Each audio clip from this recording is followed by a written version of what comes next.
한 주간의 스포츠 소식 모아서 전해드리는 시간 두 분 모셨습니다. 도상현 스포츠 미디어 플러스 기자, 김현회 스포츠 니어스 기자. 어서 오세요. 네, 안녕하십니까. 네, 안녕하십니까.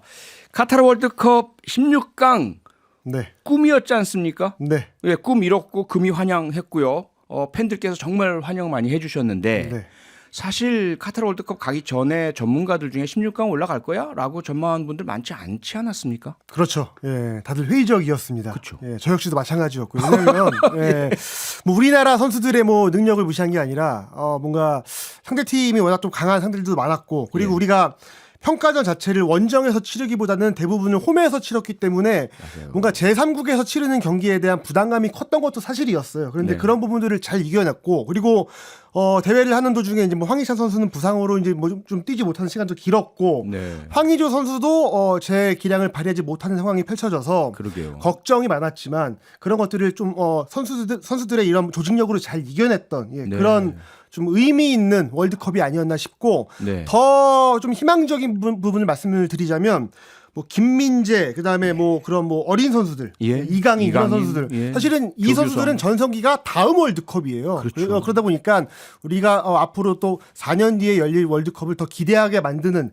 그런 대회가 아니었나 싶습니다. 네. 도사영 기자도 총평 해주시죠. 어쨌든 이제 벤투 감독이 이 국내에서 계속 뭐 평가전이라든지 아니면 최종 예선을 정말 쉽게 뚫어낼 때에도 이 국민들께서 가장 걱정하셨던 부분은 이제 플랜 B가 없다. 그리고 이제 세계 맞아요. 무대에서 과연 이 대한민국 대표팀이 이 뭐 빌드업 축구라고 불리는 이 패스 플레이를 싹싹싹 하면서 과연 이 주도적인 경기를 풀어 나갈 수 있을 것이냐라는 얘기를 했었는데 네. 결과적으로는 이제 뭐 우루과이라든지 포르투갈이라든지 정말 이제 세계 내로라 하는 그런 팀들과도 상대해서 그리고 브라질과도 상대해서도 이 라인 내리지 않고 네. 우리가 할 수 있는 축구에 집중해서 경기를 풀어 나갔다라는 점이 정말 저는 높게 평가를 하고 싶은 부분이고요. 네. 이 외부에서 사실 벤투호를 흔들려고 하는 시도가 없었던 것은 아니죠. 뭐 팬분들께서도 많이 못 믿으셨을 그런 순간들도 있으셨을 텐데 그때 이 선수들 그리고 이 벤투 감독은 항상 이 외부의 소리에 신경 쓰지 않고 또 흔들리지 않고 이 선수단 내적으로 이 신뢰를 가지고 있었다라는 부분이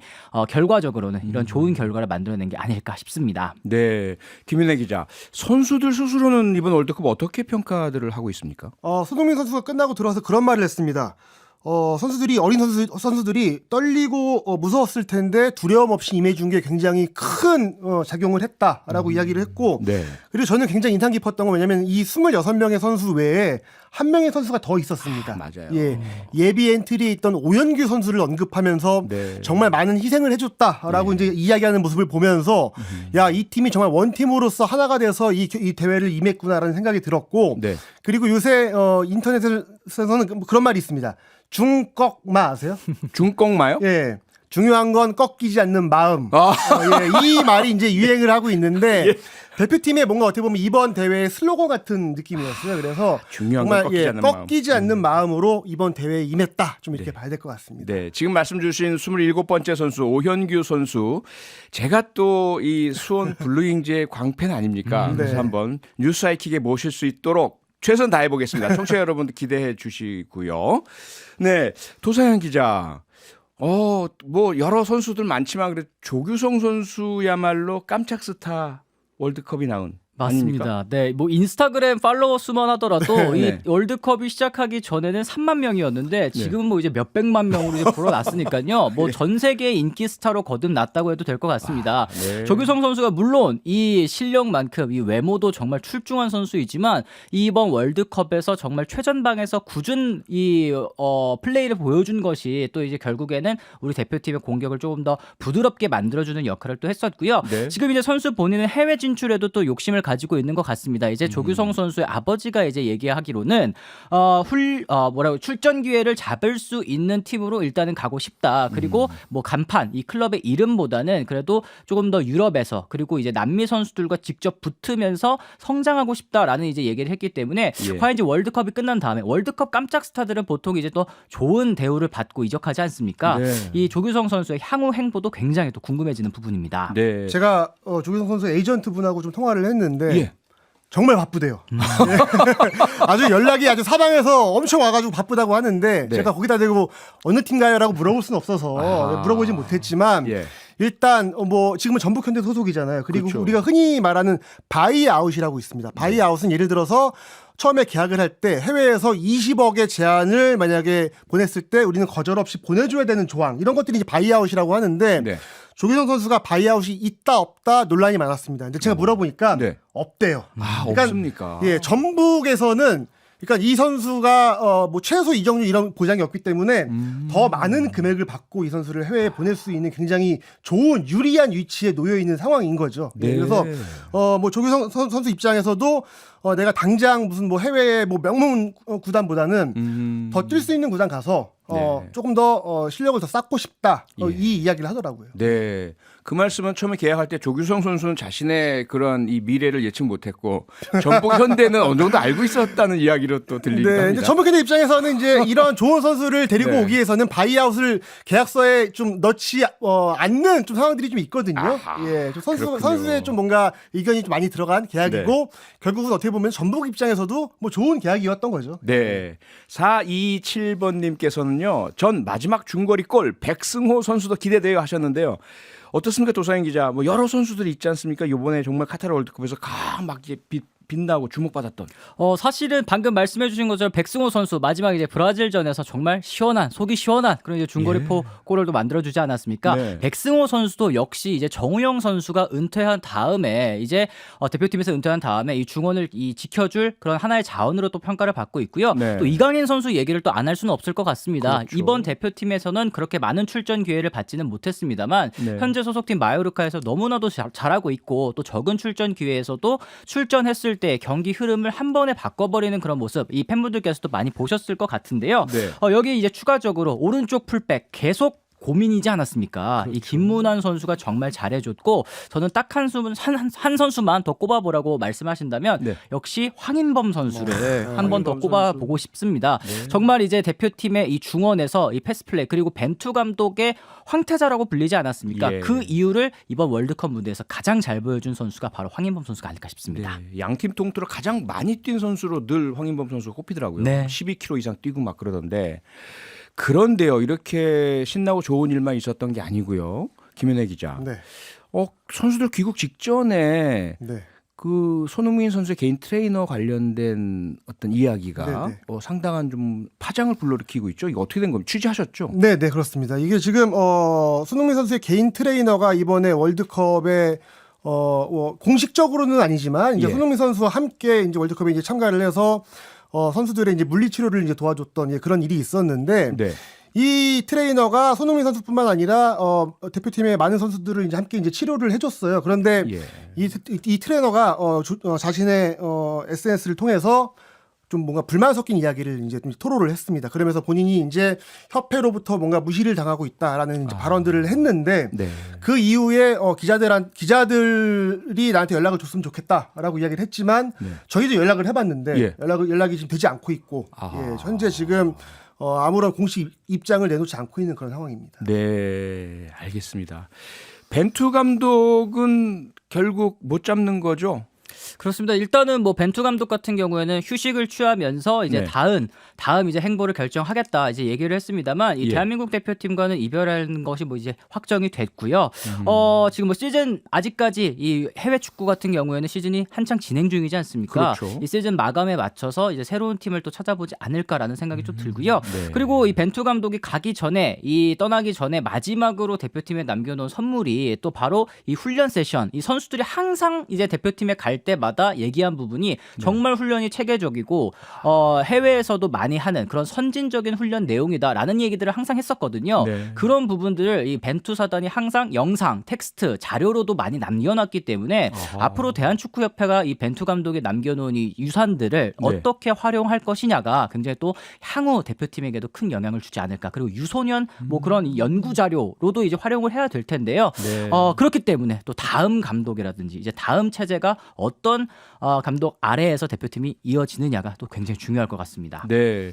도상현 기자는 지금 유럽 특히 해외 팀으로의 어떤 그 이적 생각하고 계시는 것 같은데 지금 언론 보도 중에는요 중국 대표팀에서 벤투 감독을 탐낸다 이런 얘기가 있지 않습니까? 현실적인가요? 네, 그렇습니다. 예, 일단 중국의 언론 보도를 통해서는 벤투 감독을 우리가 20억에 잡겠다. 좀 이런 식으로 이제 보도가 나왔습니다. 네. 뭐 아직까지 이제 벤투 감독이 향후 거치에 대해서 정확히 정한 건 없습니다. 예, 그래서 벤투 감독은 아직 지금 한국에 있거든요. 그리고 네.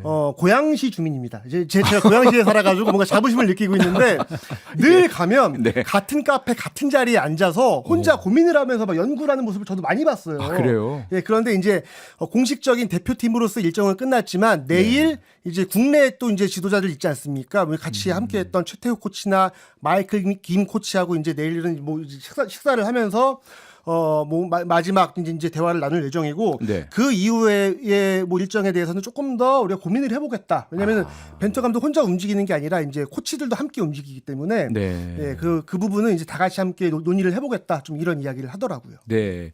자, 이제 가장 큰 관심은 우리 국가대표 차기 감독 아니겠습니까?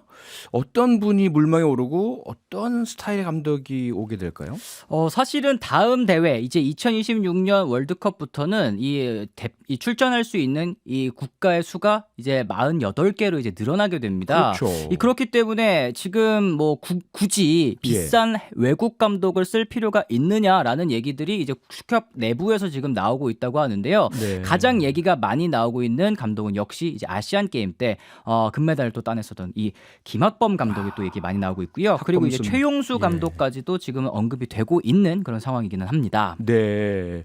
그런 상황에서 축구협회 임원분들의 어떤 말이나 행동에 대해서 팬들이 비판하고 있는 일들이 계속 발생하고 있는 것 같습니다. 네, 그렇습니다. 뭐 벤투 감독의 성과에 대해서 다소 좀 뭔가 폄하하는 듯한 발언들도 있었고, 그리고 사실은 대회 전부터 뭔가 선수 기용이라던가 전략에 대해서 비판적인 이야기를 했던 축구인들이 많은데, 그 이후에 이제 벤투 감독의 거취를 이야기를 하면서 뭔가 좀 이렇게 이번 성과를 뭔가 좀 이렇게 폄훼하면서 좀 그런 좀 비판들이 좀 있었고, 결국은 이제 벤투 감독이 협회로부터 제안받았던 게 1년 더 연장을 하고 그 이후에 성과를 보고 3년 더 연장을 하자라는 제안이었는데 네. 벤투 감독이 이제 그 부분을 좀 받아들이지 못했다고 하더라고요. 네, 그래서 뭔가 4년 동안 온전히 이 팀을 맡을 수 있는 감독을 좀 찾아야 되는 그런 상황입니다. 네. 네. 많은 팬분들께서 그런 얘기를 하십니다. 4년마다 한 번씩만 관심 갖지 마시고 평상시에 K리그 좀 관심 좀 가져주십시오라고 말씀들 많이 하시던데 어떨까? 이 월드컵 열기 K리그로 계속 이어갈 수 있을까요? 아무래도 이번 대회에서 K리그 출신 선수들의 활약이 굉장히 두드러졌었죠. 그렇죠. 특히 이제 뭐 전북 현대 선수들도 그렇고 또 이제 예. 조규성 선수에 대한 인기들도 많이 올라갔기 때문에 경기 한번 보러 가고 싶다라는 팬들이 주변에 굉장히 많은데요. 네. 이 사실은 이 월드컵 이후에 이렇게 깜짝 특수를 그동안 이제 K리그가 흥행으로 연결하기는 조금 어려운 부분이 좀 있었었죠. 그리고 또 이제 이 서포터즈 문제들, 그리고 참 야구와 달리 축구와 현장에 가서 보기가 참 어렵다라고 하는 부분이 바로 이런 좀 극성 팬분들, 극렬 팬분들 때문인데, 사실 이런 부분은 구단에서도 잘 이 좀 조율을 통해서 새로운 팬들을 유입을 좀 더 이 촉진시키는 그런 방안으로 조금 더 건설적인 방안을 생각해 보는 것이 어떨까라는 생각이 좀 듭니다. 네. 이게 이제 2018년 자카르타 팔렘방 아시안 게임 이후에 뭔가 K리그가 부흥의 열기가 한 번 있었는데 그 네. 이후에 이제 코로나가 터지면서 결국은 무관중 경기를 치르면서 아쉬움이 좀 남았었거든요. 그래서 그렇죠. 이번에는 좀 뭔가 이런 분위기를 좀 잘 이어갔으면 좋겠고, 네. 경기장에 오시면 표창원 DJ도 함께 경기장에 있습니다. 네. 예, 특히 정말 K리그 한번 보시면요. 이게 TV에서 보시는 외국 리그 못지 않습니다. 정말 빨라졌고 네. 아주 다이내믹하고요. 네. 또 라이벌전 같은 경우는 정말 재밌고요. 꼭 K리그 직관 권해드립니다. 저도 요새 이제 뉴스하이킥 때문에 직관을 못하니까 할 수 있게 되면 꼭 가도록 하겠습니다. 네, 그리고 이제 월드컵 끝나지 않았지 않습니까? 우리는 선수들도 네. 돌아왔지만 8강전 열리잖아요. 네. 좀 놓치지 말아야 될 8강전 좀 짚어주시죠. 그렇습니다. 일단은 오늘 밤 12시부터 이제 크로아티아와 브라질의 경기가 또 있고요. 예. 그리고 이제 새벽 4시에 네덜란드와 아르헨티나가 또 경기를 치릅니다. 이제 네. 일요일부터는요. 모로코와 포르투갈 경기 또 12시에 있고요. 그리고 잉글랜드와 프랑스, 사실은 우승 후보 두 팀이 8강전에서 일찍 만났습니다. 이 경기도 4시에 이 예고가 되어 있으니까 네. 주말은 아마 또 축구로 달리시면 어떨까 생각이 좀 듭니다. 드네요. 네. 예, 정말 강팀들 사이에 모로코가 있는 걸 좀 의아하게 생각하시는 모로코. 분들도 있으실 텐데 네. 현지에 있는 기자한테 물어보니까 모로코 팬들이 정말 많대요. 네. 왜냐하면 이쪽이 이제 중동 지역이어서 이 북아프리카 계열들의 이런 관중들이 많아서 예. 모로코가 굉장히 홈 분위기를 많이 내고 있다. 와. 예, 라는 네. 이야기를 하더라고요. 예. 네. 아, 모로코 그 모래 돌풍 정말 만만치 않더라고요. 네, 정말 그렇습니다. 잘하는데. 예. 네, 그리고 이제 영국과 프랑스는 100년 전쟁이라고 자기들끼리 얘기를 하지 않습니까? 그렇습니다. 그것도 이제 귀추가 주목되고요. 그런데 또 하나의 주목되는 인물이 있잖아요. 호날두. 우리하고는 좀 악연이 있고 조규성 선수하고도 좀 말다툼이 있었던데 대표팀에서 조금 여러 가지로 좀 문제가 있는 것 같아요. 포르투갈 내에서요. 네, 그렇습니다. 이번 16강전 스위스전에서도 사실은 후반에 교체 투입이 됐는데 네. 그 전에 2001년생의 어린 선수죠. 곤살로 하무스 선수가 헤드트릭을 기록을 하면서 예. 팀이 6대1 대승을 거뒀는데 그 네. 이후에 호날두 선수가 팀과 함께 세레모니를 하지 않고 그냥 라커로 또 들어가는 모습이 있었어요. 아하. 그래서 또다시. 물론 공격수들은 이런 좀 약간은 이기적인 모습이 좀 네. 없지는 않습니다. 예, 본인이 이제 욕심을 많이 내야 되기 때문에. 그런데 뭔가 이게 팀과 함께하지 않는 모습을 보면서 많은 분들이 뭔가 좀 적응을 잘 못하고 있는 거 아니냐, 좀 불화가 있는 거 아니냐, 좀 이런 이야기를 좀 하더라고요. 저 지금 현지 매체에서도 이 네. 호날두 선수가 이 대표팀을 이탈하려고 했다라는 보도가 있었는데 본인도 이제 인스타그램을 통해서 그걸 이제 부인하기도 했습니다. 지금 현재 무직인 상태 아니겠습니까? 무소속. 지금 예. 뭐 사우디아라비아의 뭐 알 나스르 이적설까지도 좀 들리고 있는데 네. 사실은 저는 이 호날두 선수 보고 참 세월이 무섭구나라는 생각을 좀 세월이 했습니다. 무섭습니다. 네. 네, 여기서 마치겠습니다. 지금까지 스포츠뉴스 김현회 기자, 스포츠미디어 플러스 도상현 기자 두 분과 함께했습니다. 두 분 수고하셨습니다. 네, 감사합니다. 고맙습니다. 평일 저녁 6시 5분에 여러분을 찾아갑니다. MBC 라디오 표창원의 뉴스 하이킥.